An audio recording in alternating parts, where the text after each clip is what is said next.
Hello friends, मैं हूं कल्पना प्रजापति और आज हम इंटेलिजेंस के लास्ट 2 टॉपिक्स के बारे में डिस्कस करेंगे। तो हमारा फर्स्ट टॉपिक है मेंटली रिटार्डेड चिल्ड्रन। तो मेंटली रिटार्डेड चिल्ड्रन वो होते हैं जिनका आईक्यू यानी इंटेलिजेंस क्वेश्चन जो होता है वो बिलो 70 उनका आईक्यू होता है। अब क्वालिटीज़ क्या क्या होती है इन बच्चों की। ये जो बच्चे होते हैं इनके लो मेंटल एबिलिटी होती है देन एवरेज। जैसे हमें पता है कि एवरेज बच्चे का जो आईक्यू होता है वो 90 से 110 होता है, लेकिन इनका जो आईक्यू और जो इनकी मेंटल एबिलिटी है वो बिलो 70 होती है। They are identified in their developmental stages. जब ये बहुत ज़्यादा इनके छोटे होते हैं और जब इनकी ग्रोथ हो रही होती है डेवलपमेंटल स्टेजेस में ही हम समझ जाते हैं, आइडेंटिफाई कर लेते हैं इन बच्चों को। ये बहुत सजेस्टिव होते हैं, दे आर वेरी सजेस्टिव, दूसरों के सजेशन पर चलने वाले। इनको जैसा सामने जो बोलेगा, अगर जिस इंसान की ये बात मानते हैं, अगर टीचर की बात मानते हैं तो ये उन्हीं की जो वो बोल रहे हैं वो वैसा ही करेंगे। जैसे किसी ने कहा कि जैसे ही तुम्हारा जैसे कोई जो ऐसे बच्चे हैं किसी की बात बहुत ज़्यादा फॉलो कर रहे हैं, जिन्हें वो पसंद कर रहे हैं, और उस इंसान ने बोला कि जैसे ही तुम्हारा टीचर आए तुम उन्हें पत्थर मारना, तो ये अपना दिमाग नहीं लगाएंगे, बस पत्थर उठा के मारने लगेंगे। तो अब ये क्या होते हैं, सजेस्टिव होते हैं नेचर में, दूसरों के कहने पे चलने वाले होते हैं। ये इन बच्चों का जो पुअर मेंटल और कोग्निटिव डेवलपमेंट, जो डेवलपमेंट होता है कोग्निटिव, वो बहुत ज़्यादा पुअर होता है। और इन बच्चों में वीकनेस होती है about self expression and understanding others. ये अपने बारे में एक्सप्रेस नहीं कर पाते कि इनकी क्या फीलिंग्स है, ये अपनी फीलिंग्स भी दूसरों को समझा नहीं पाते, ना ही वो दूसरों की फीलिंग्स को समझ पाते हैं। अब जो मेंटली रिटार्डेड में भी 4 कैटेगरी है, जिनको हमने 4 कैटेगरी में कैटेगराइज किया है कि तो पहली कैटेगरी आती है हमारी माइल्ड मेंटली रिटार्डेड। जो माइल्ड मेंटली रिटार्डेड होते हैं, अल्प बल मानसिक विकार वाले जो बच्चे होते हैं, इनका आईक्यू है, आप मान के चलिए 55 से 70 के बीच में ये आएंगे। अब जो मेंटली रिटार्डेड जो पॉपुलेशन है हमारी, हमने लास्ट क्लास में डिस्कस किया था, वो 2.2% पॉपुलेशन होती है हमारी। जितनी भी जनसंख्या है उसका 2.2% भाग जो होता है वो मेंटली रिटार्डेड का होता है। अब उस मेंटली रिटार्डेड में भी 85% जो होते हैं उसमें उन बच्चों में जो माइल्ड में आते हैं, माइल्ड में उनका आईक्यू जो होता है 55 से 70 में होते हैं, कि 70 तक इनका आईक्यू होता है। ये जो बच्चे हैं आर नॉट एडुकेबल, इनको पढ़ाना बहुत मुश्किल होता है। इनको सिर्फ प्राइमरी लेवल तक आप पढ़ा सकते हो, थोड़ा बहुत आपने इनको ये नंबर सिखा दिए और ये थोड़ा बहुत ही कर पाते हैं, हिसाब, थोड़ा एडिशन, सिंपल जो चीज़ें होती हैं वही ये कर पाते हैं प्राइमरी लेवल की। और इनको लेकिन हम ट्रेन कर सकते हैं, मतलब ट्रेंड कर सकते हैं हम इन्हें, हम चाहे तो किसी भी काम में, जैसे ये मैकेनिक और ये सारी चीज़ें बहुत अच्छी बन सकते हैं ये बच्चे, क्योंकि इनको प्रॉपर ट्रेनिंग चाहिए और वो उसमें ट्रेंड हो जाते हैं। और ये जब इनको प्रॉपर ट्रेनिंग मिल जाती है तो वो उस काम को बहुत अच्छे तरीके से कॉन्फिडेंस के साथ कंप्लीट करते हैं, माइल्ड वाले बच्चे। They can maintain married life, और इन बच्चों की हम शादी भी कर सकते हैं और इनकी शादी भी सक्सेसफुल हो सकती है, ये मेंटेन कर सकते हैं। अब दूसरे आ जाते हैं हमारे मॉडरेट मेंटली रिटार्डेड। तो मॉडरेट मेंटली रिटार्डेड होते हैं जिनका आईक्यू 40 से 55 के बीच में होता है, सामान्य मानसिक विकार वाले बच्चे। अब इंडिविजुअल हम कहेंगे, ये जो होते हैं मेंटली रिटार्डेड का 10% होता है। मेंटली रिटार्डेड में जो है 85% जो माइल्ड होता है और मॉडरेट होंगे 10%। अब इसके अंदर है परफॉर्म करते हैं, they perform their duties after good training but without confidence, कि इन बच्चों को अगर हम ट्रेनिंग देते हैं तो ये भी अपनी ड्यूटी परफॉर्म कर सकते हैं, लेकिन इनको ना डाउट रहता है, कॉन्फिडेंस नहीं रहता। जबकि माइल्ड वाले बच्चे जो हैं, अगर हम उन्हें ट्रेनिंग देते हैं तो वो कॉन्फिडेंस के साथ उस काम को करते हैं। लेकिन मॉडरेट वाले बच्चे कॉन्फिडेंस के साथ उस काम को नहीं करते। अगर मान लो अगर उन्होंने ताला लगा दिया तो उनको कॉन्फिडेंस नहीं रहेगा कि उन्होंने ठीक लगाया है या नहीं लगाया, जल्दी से जाके दोबारा 2-3 बार चेक करेंगे। और इन बच्चों की, इन लोगों की हम शादी नहीं कर सकते क्योंकि ये उसको मेंटेन नहीं कर पाएंगे, इनकी मैरिड लाइफ नहीं है। तो अब जैसे क्वेश्चन आ सकता है कि मेंटली रिटार्डेड में कितने आईक्यू वाले बच्चों की हम शादी कर सकते हैं, तो हम कितनों के कर सकते हैं, जो जिनका आईक्यू 55 से 70 है, यानी जो माइल्ड मेंटली रिटार्डेड है उन्हीं इंडिविजुअल की शादी हो सकती है, जो मेंटेन कर सकते हैं शादी को। अब आ जाती है तीसरी कैटेगरी, आ जाती है हमारी सीवियर मेंटली रिटार्डेड, जिनका आईक्यू 25 से 40 के बीच में होता है। गंभीर मानसिक विकार, ये जो होते हैं ये मेंटली रिटार्डेड वाले बच्चों का 3.5% होते हैं।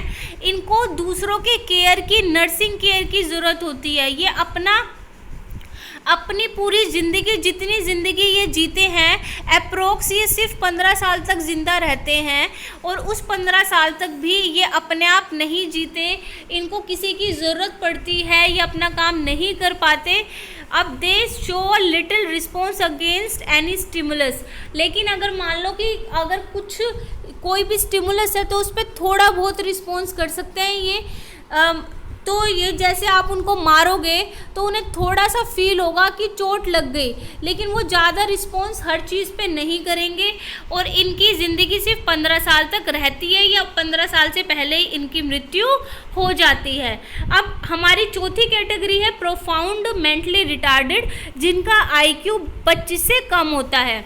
अब ये गहन मानसिक विकार वाले बच्चे होते हैं, ये 1.5% होता है मेंटली रिटार्डेड का, और हम इन्हें मूर्ख भी कहते हैं, इडियट भी कहते हैं। और nursing throughout their life, इन बच्चों को भी जितने टाइम तक ये ज़िंदा रहेंगे उतने टाइम तक इन्हें देखभाल की ज़रूरत रहेगी, और ये किसी स्टिमुलस पे कोई भी क्या है रिस्पॉन्स नहीं करेंगे। जैसे आपने देखा ये सीवियर वाले बच्चे जो हैं, अगर आप उनको मार रहे हो तो थोड़ा सा रिस्पॉन्स करेंगे कि मुझे चोट लग गई, लेकिन प्रोफाउंड वाले बच्चों को अगर आप कुछ मार रहे हो या उनकी मान लो उनका हाथ भी कट जाता है, ब्लड निकल रहा है, तो उन्हें फील ही नहीं होगा, क्योंकि उनके सेंस ऑर्गन्स डेवलप नहीं होते कि उन्हें चोट लगी हुई है, उन्हें कोई दर्द नहीं होगा, कुछ फील नहीं होगा। और ऐसे जो बच्चे होते हैं इनका जो फिजिकल स्ट्रक्चर होता है वो भी सही नहीं होता, किसी का सर बहुत भारी होगा, किसी के हाथ पैरों में दिक्कत होगी, सेंस ऑर्गन्स डेवलप नहीं होते। और इन बच्चों को ये 11 साल से भी कम में ही इनकी मृत्यु हो जाती है, और ऐसे बच्चों को हम इन्फेंसी पीरियड में ही पहचान लेते हैं। इन्फेंसी पीरियड जो 0 से 2 साल तक का जो पीरियड होता है, इसी में इन बच्चों की पहचान हो जाती है। तो आप एक बार रिवाइज कीजिए, मेंटली रिटार्डेड में 4 कैटेगरी हैं। 4 में पहले माइल्ड है, फिर मॉडरेट है, सीवियर है और प्रोफाउंड है। अब आ जाते हैं कि कौन कौन से हमारे मेथड है जिससे हम इन बच्चों को एडजस्ट कर सकते हैं। तो हम सिर्फ माइल्ड और मॉडरेट बच्चों को ही एक नॉर्मल इंसान जो है हैंडल कर सकता है, बाकी जो सीवियर और प्रोफाउंड बच्चों के लिए एक्सपर्ट की ज़रूरत होती है। जैसे अब इन माइल्ड और मॉडरेट बच्चों की अगर हम बात करें तो इन्हें सिंपैथेटिक बिहेवियर, यानी जिन बच्चों का आईक्यू 40 से 70 के बीच में है, हम सिर्फ उसकी बात कर रहे हैं। इन बच्चों को सिंपैथेटिक बिहेवियर, हम सिंपैथी दिखा सकते हैं, हम इन्हें बिल्कुल सिंपल मेथड से हम क्या कर सकते हैं, सिखा सकते हैं, लेकिन और पढ़ा सकते हैं। लेकिन जो सीवियर और प्रोफाउंड वाले बच्चों को हम पढ़ा नहीं सकते।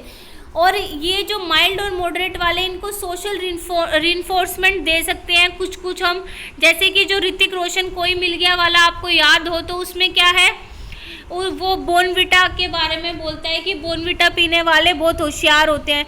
तो ये जो बच्चे हैं उसमें जो ऋतिक रोशन है, उन्होंने इसी बच्चे की भूमिका निभाई है, कैरेक्टर प्ले किया है। तो ये सोशल रीइंफोर्समेंट की इन्हें ज़रूरत होती है कि लोग उन्हें क्या करें, रीइंफोर्स करें, अप्रिशिएट करें, तो उन्हें बहुत अच्छा लगता है।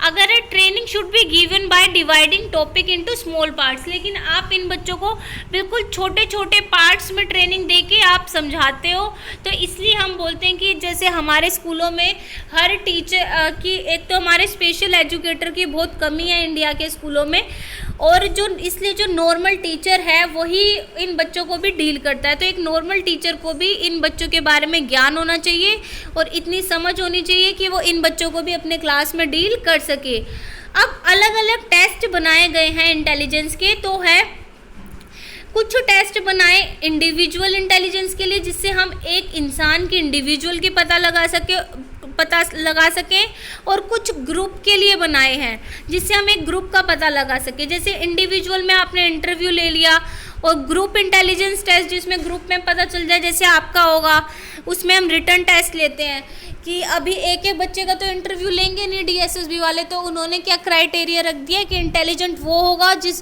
जो क्या कहते हैं वो टीचर बनने के लायक है जो रिटन टेस्ट में पास हो जाए। और इंटरव्यू अगर लेंगे, जैसे केवीएस वाले क्या करते हैं, फिर बाद में एक एक बच्चे का इंटरव्यू लेते हैं, तो इंटरव्यू होता है इंडिविजुअल। जो इंडिविजुअल टेस्ट होता है वो ओरल होता है, और इसके अंदर पैसे और टाइम बहुत ज़्यादा कंज्यूम होते हैं, क्योंकि हमें हर इंसान पे ध्यान देना है। फिर वैसे इंफ्रास्ट्रक्चर भी होना चाहिए, मनी भी चाहिए, वैसे लोगों एक्सपर्ट भी चाहिए होते हैं, और इसके अंदर कोई टाइम लिमिट नहीं होती। अगर मान लो आप इंटरव्यू ले रहे हो तो आप उस इंसान से इन्वॉल्व हो रहे हो, तो किसी पे 10 मिनट भी लग सकते हैं, किसी पे आधा घंटा भी लग सकता है। कोई टाइम की कोई बाउंडेशन नहीं है, टाइम कंज्यूमिंग है, टाइम लिमिट नहीं है, रिलायबिलिटी नहीं होती, क्योंकि हम इस पे भरोसा नहीं कर सकते, क्योंकि ऐसा देखा जाता है कि पार्शलिटी होती है, करप्शन होता है, और रियलिटी पता नहीं होती कि जो कुछ लोग हैं, कुछ जो हमने देखा कि उन लोगों को नौकरी मिल जाती है जो उसके योग्य थे ही नहीं, तो करप्शन भी है। तो हम इस पे रिलायबल नहीं हो सकते, क्योंकि चीटिंग हो सकती है। अब इसके अंदर हमें एक्सपर्ट की ज़रूरत होती है, क्योंकि हर कोई इंटरव्यू नहीं ले सकता। इंटरव्यूअर जो होता है वो एक एक्सपर्ट होना चाहिए, उसको अपॉइंट किया जाता है। जबकि जो हम ग्रुप में इंटेलिजेंस टेस्ट लेते हैं वो रिटर्न में होता है, पैसे भी कम लगते हैं और टाइम भी बचता है। अब इसके अंदर टाइम की एक लिमिट भी होती है, जैसे आपका पेपर है कि अगर जितने 3 घंटे का पेपर है तो आपको मैनेजमेंट करना है, या 2 घंटे का, जितने भी घंटे का पेपर होता है टाइम मैनेजमेंट करना है। और ये लेस रिलायबल टेस्ट होते हैं, क्योंकि बिकॉज ऑफ इमिटेटिंग चांसेस और चीटिंग चांसेस। सॉरी एक मिस्टेक हो गई कि ये वाले जो होते हैं ये लेस रिलायबल होते हैं, क्योंकि चीटिंग के चांसेस बहुत ज़्यादा होते हैं इसके अंदर, कि चीटिंग हो सकती है, इसके अंदर ये चांसेस हैं। लेकिन जो पर्सनल वाले हैं उसमें चीटिंग के चांसेस कम हैं। यह भी थोड़ा गलत बोल दिया था मैंने, पर्सनल रिलायबल होते हैं, क्योंकि सामने अगर मान लो इंडिविजुअल है, ग्रुप है, इंटरव्यूअर का पैनल है पूरा, तो वो उससे पूछ रहा है, तो अब इंडिविजुअल को आंसर करना ही पड़ेगा, कोई ऑप्शन नहीं है उसके पास, और नहीं आता तो नहीं आता उसे। लेकिन जो ये दूसरा है जो हम ग्रुप में लेंगे, उसके अंदर वो अपने आसपास वालों से चीटिंग कर सकते हैं, या और भी बहुत सारे तरीके होते हैं। और ये है it may be administered by expert as well as normal person. अब इस टेस्ट को, क्योंकि रिटन टेस्ट ही तो है, तो अब चेकिंग तो और कोई करेगा, लेकिन उसका एडमिनिस्ट्रेशन कोई एक्सपर्ट भी कर सकता है और कोई नॉर्मल इंसान भी कर सकता है, कि बस पूरी मैनेजमेंट देखनी है उसे। अब जो इंडिविजुअल टेस्ट है वो 2 तरह के होते हैं, और ग्रुप भी 2 तरह के होते हैं। इंडिविजुअल में वर्बल जो बोल के होता है जिसमें काम, ओरल, और नॉन वर्बल। नॉन वर्बल मतलब जिसमें बोला नहीं जाता। ग्रुप में भी यही होता है, ग्रुप में भी वर्बल और नॉन वर्बल 2 तरह के टेस्ट होते हैं। अब जैसे एग्जाम्पल ले लेते हैं हम पहले। एग्जाम्पल जो है इंटेलिजेंस टेस्ट के, उसमें हम देखते हैं इंडिविजुअल वर्बल इंटेलिजेंस टेस्ट के बारे में हम पहले देखते हैं। जो बीनेट साइमन टेस्ट जो बीनेट ने बनाया था, उसके अंदर उन्होंने ओरल क्वेश्चंस दिए थे, वर्बल थे, याद होगा हमने लास्ट क्लास में पढ़ा था। 1905 में बनाया, फ्रेंच था, फ्रेंच थे बीनेट, तो फ्रेंच भाषा में बनाया था। फ्रेंच बच्चों के लिए 30 क्वेश्चन थे। 1905 वाले को मॉडिफाई किया, 58 क्वेश्चन किए। फिर 1908 के बाद फिर क्या था, गोडार्ड ने किया था, उनको इंग्लिश में ट्रांसलेट किया। फिर 1911 में बीनेट ने फिर उसमें कुछ चेंजेस लाए। तो वो क्या बनाए थे, उन्होंने बनाए थे ओरल, जो स्टैनफोर्ड बिनेट टेस्ट था जो टर्मेन ने बनाया था वो भी क्या था, ओरल। तो इसमें क्या होता है, वर्बल, जिसको हम वर्बली पूछ के कर सकते हैं, ओरल जिसे हम लेते हैं। अब individual non verbal test, intelligence test कौन से होते हैं कि जिसमें इंडिविजुअल तो है लेकिन उसे बोल नहीं रहा, वो अकेला ही टेस्ट दे रहा है। जैसे कि कोई पजल बॉक्स है, कोई क्यूब है, आपने क्यूब दे दी और बोला कितने सेकंड में आप इसे सॉल्व करके दिखा सकते हो, मुंह से नहीं बोल रहा, वो हाथ से कर रहा है। कोई पजल सॉल्व करने के लिए दे सकते हो, कोई एक्टिविटी दे सकते हो। जैसे इसमें होता है block design test. Block design test क्या होता है, बड़ा बॉक्स होता है और अलग अलग कलर की प्लेट्स होती हैं और उसमें उस बॉक्स में वो प्लेट्स को फिट करनी होती है। तो उसमें इंटेलिजेंस पता चल जाती है क्योंकि जो इंटरव्यूअर होते हैं वो ऑब्जर्व कर रहे होते हैं पूरी सिचुएशन। अब नेक्स्ट होता है हमारे इसमें जैसे पास अलोंग टेस्ट। ये टेस्ट के नाम पूछे जाते हैं, फिर आपको पूछा जाता है टेस्ट का नाम देके कि ये कौन सा टेस्ट है। पास अलोंग टेस्ट में होता है कि ताश के पत्तों की तरह को कि इसके अंदर ताश के पत्तों की तरह की कोई पिक्चर होती है और फिर आपको आइडेंटिफाई करना होता है। अब एक क्यूब कंस्ट्रक्शन टेस्ट होता है हमारा, बहुत सारी पिक्चर्स को क्यूब की तरह फॉर्म करके दिखाना। इस टेस्ट में ये होता है कि बहुत सारी पिक्चर्स है और आपको बोला जाता है कि इसको क्यूब में फॉर्मेशन करके दिखाओ। भाटिया बैटरी टेस्ट है, इन सब के नाम याद करने हैं आपको। भाटिया बैटरी टेस्ट है, Goodenough draw a man test है। भाटिया बैटरी ने जैसे कहा था ए बी और सी को जोड़ेंगे तो 3 आएगा, तो ये उन्होंने इस टेस्ट में बोला कि कोई भी चीज़ दे दी और उन तीनों को जब आप तीनों को जोड़ देते हो तो कोई डी चीज़ बन जाएगी। गुड इनफ टेस्ट जो है वो फीमेल के लिए कि इसमें है कि आप मेल हैं या फीमेल है, आपका जेंडर मैटर नहीं करता, आपको मेल पर्सन का ही चित्र बनाना है। तो इसके अंदर आपको मेल के बारे में ही पूछेंगे। और फिनिशिंग इसके अंदर ये है कि कोई मैटर नहीं करती कि आपने कितनी फिनिशिंग से काम किया है, बस ये मैटर करता है कि आपने कितने सारी चीज़ें उसकी ड्रॉ करी है। तो ये है सारे इंडिविजुअल टेस्ट नॉन वर्बल।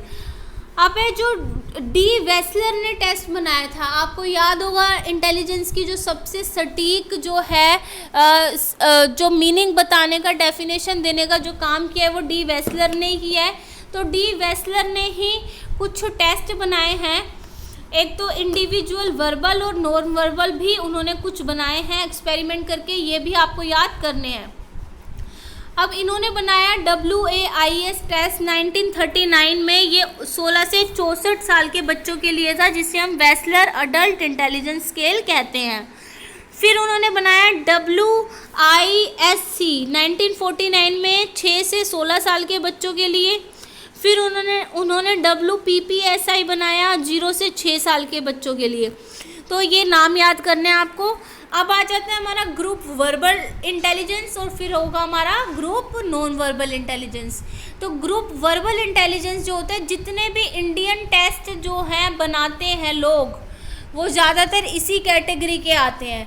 अब सबसे पहला जो है आर्मी अल्फ़ा टेस्ट बनाया वर्बल में ग्रुप के अंदर ड्यूरिंग फर्स्ट वर्ल्ड वॉर जब हो रही थी, प्रथम विश्व युद्ध हो रहा था, उस टाइम पे ये बनाया था। जिन लोगों को इंग्लिश आती है, जिन आर्मी मैन को इंग्लिश आती थी, फौजियों को, उनके लिए ये बनाया था। अब MC जोशी टेस्ट है, MC मोशिन टेस्ट है, जलोटा टेस्ट है, टंडन टेस्ट है, RK अदर टेस्ट है, ये सब कुछ नाम है, इतना डीपली आपको नहीं जाना। अब ग्रुप नॉन वर्बल टेस्ट क्या है, ये कल्चर फ्री टेस्ट होते हैं क्योंकि ग्रुप में है। आप देखो ग्रुप में बहुत सारे अलग अलग देश के मानो लोग बैठे हैं, मुंह से वो बोल नहीं सकते और जो मुंह से उनको बोलने के लिए मना किया है और कोई एक्टिविटी दी है करने के लिए जिसमें उनको अपने दिमाग का और हाथों का इन्हीं सबका यूज़ करना है, तो ये होगा ना कल्चर फ्री टेस्ट। कोई कल्चर, कोई कास्ट, कुछ मैटर नहीं करता, ऐसा टेस्ट जिसमें किसी कल्चर का कोई इफेक्ट है ही नहीं। अब आर्मी बीटा टेस्ट जो बनाया, ये जो फर्स्ट वर्ल्ड वॉर में टेस्ट बनाया था वर्बल वाला, वो इंग्लिश में था, लेकिन जो आर्मी बीटा टेस्ट बनाया ये उन लोगों के लिए बनाया जिनको इंग्लिश नहीं आती।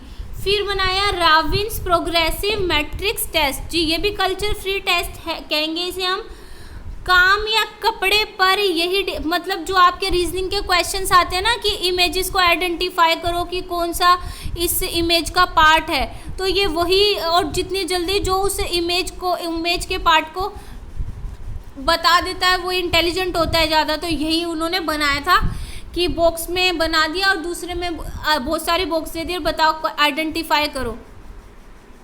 अब जो लास्ट है हमारा कल्चर फ्री टेस्ट, इसका नाम ही उन्होंने ये रख दिया, वो कैटल ने बनाया। यह समूह में होता, ये भी समूह में है, और इसमें जैसे एक बच्चा है, उस बच्चे का कोई नाम नहीं है, ना लड़का लड़की, राम शाप जोनी, कुछ नाम नहीं रखा। उस लड़के का सिर्फ एक नाम रख दिया, मानव। चाहे वो किसी भी देश का मानव, यानी वो इंसान है।